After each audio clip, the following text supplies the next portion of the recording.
ইনি এত ভালো কি করে হতে পারে স্ট্যাটিক্সে? আমাকে তো বলা হয়েছিল মেয়েরা এসবে ভালো নয়।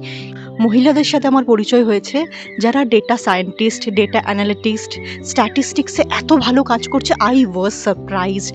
হাই, ছোটবেলা থেকে আমি ম্যাথে কোনোদিনই ভালো ছিলাম না।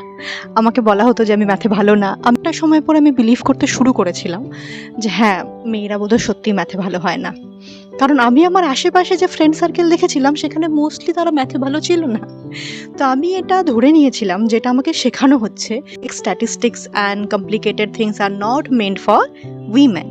তো আমি এটা বিলিভ করে নিয়েছিলাম যে হয়তো এটাই হয়। আমার পড়াশোনা চলাকালীন এরকম বহু মহিলাদের সাথে আমার পরিচয় হয়েছে যারা ডেটা সায়েন্টিস্ট, ডেটা অ্যানালিটিস্ট, স্ট্যাটিস্টিক্সে এত ভালো কাজ করছে। আই ওয়াজ সারপ্রাইজড কি ইনি এত ভালো কি করে হতে পারে স্ট্যাটে।